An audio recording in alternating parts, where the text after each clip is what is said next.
Bienvenue sur ma chaîne, Brevet facile. Deuxième chapitre. Expérience totalitaire et démocratie fragilisée.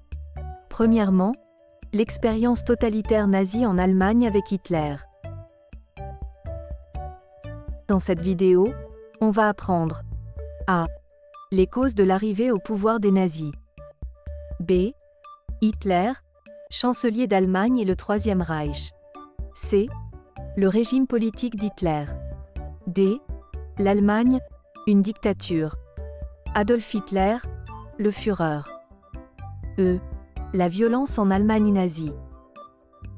Alors mes amis, quelles étaient les causes de l'arrivée au pouvoir des nazis? Dans les années 1930, les régimes totalitaires ont émergé dans plusieurs pays, marquant une période sombre de l'histoire.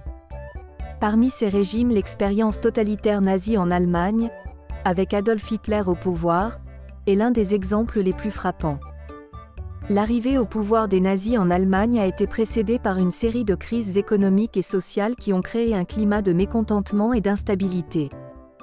La crise économique mondiale de 1929 a frappé durement l'Allemagne, entraînant une augmentation du chômage et une détérioration des conditions de vie pour de nombreux Allemands. Cette crise a créé un terreau fertile pour la montée du parti nazi. Hitler, chancelier d'Allemagne et le Troisième Reich. Hitler a 44 ans et est la tête de file du mouvement nationaliste.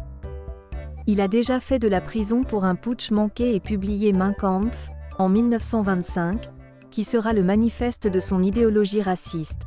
Son parti politique, le Parti national-socialiste des travailleurs allemands, en allemand, Nationalsozialistische Deutsche Arbeiterpartei, d'où le sigle NSDAP, souvent nommé simplement Parti national-socialiste ou Parti nazi, qui est un ancien parti politique allemand d'extrême droite, avait réussi à obtenir le soutien d'une partie significative de la population grâce à sa rhétorique nationaliste et antisémite.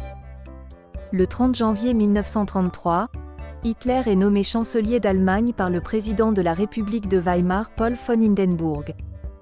Après son arrivée au pouvoir, le parti commence à anéantir toute opposition politique dans le pays et à consolider son pouvoir. L'Allemagne devient un État totalitaire. Après le décès de Hindenburg le 2 août 1934, Hitler établit un pouvoir absolu en fusionnant les fonctions de chancelier et de président. Le 19 août 1934, il se fait appeler Führer. Une fois au pouvoir, Hitler a rapidement consolidé son autorité et mis en place un régime totalitaire. L'idéologie nazie prônait la suprématie raciale aryenne et la purification ethnique. L'emblème du parti nazi, la croix gammée ou svastika, est rapidement devenu un symbole puissant associé à cette idéologie destructrice.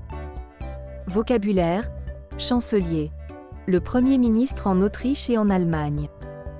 Le Troisième Reich désigne l'État allemand nazi dirigé par Adolf Hitler de 1933 à 1945. La République de Weimar, le nom donné par les historiens au régime politique en place en Allemagne de 1918 à 1933. Le régime politique d'Hitler. Sous le règne d'Hitler, l'Allemagne a connu une répression politique intense et une censure sévère. Les opposants politiques ont été persécutés et emprisonnés, les médias ont été contrôlés et la liberté d'expression a été étouffée. Les Juifs, ainsi que d'autres minorités considérées comme indésirables par le régime nazi, ont été systématiquement discriminés et persécutés, culminant finalement dans l'Holocauste. En hébreu c'est la Shoah, c'est-à-dire catastrophe, anéantissement. L'Holocauste est l'entreprise d'extermination systématique, menée par l'Allemagne nazie contre le peuple juif pendant la Seconde Guerre mondiale, qui conduit à la disparition d'entre 5 et 6 millions de juifs, soit les 2/3 des juifs d'Europe et environ 40% des juifs du monde. L'Allemagne, une dictature. Adolf Hitler, le Führer. L'Allemagne nazie est souvent qualifiée de dictature en raison des nombreux exemples concrets qui démontrent la concentration totale du pouvoir entre les mains d'un homme et d'un parti politique.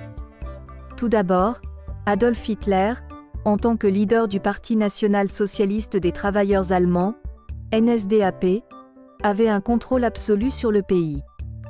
Il était considéré comme le Führer, ou chef suprême, et sa volonté était incontestable. Il avait le pouvoir de prendre des décisions unilatérales sans aucune consultation démocratique. De plus, il était vénéré par ses partisans et sa propagande a créé une aura de culte autour de sa personne. Son charisme et son éloquence lui ont permis de manipuler les masses et d'imposer ses idées extrémistes. Pour la violence en Allemagne nazie, la violence était également omniprésente en Allemagne nazie. Les opposants politiques étaient persécutés, arrêtés ou même éliminés physiquement. Les libertés fondamentales telles que la liberté d'expression et la liberté de la presse étaient sévèrement restreintes par une censure stricte imposée par l'État. Un exemple frappant du régime nazi est l'autodafé qui a eu lieu en 1933 où des milliers de livres considérés comme « non-allemands » ou « subversifs » ont été brûlés publiquement pour supprimer toute idée contraire à l'idéologie nazie. Abonnez-vous à ma chaîne. Activez les notifications. Et soutenez-moi avec un petit pouce. Merci. À bientôt.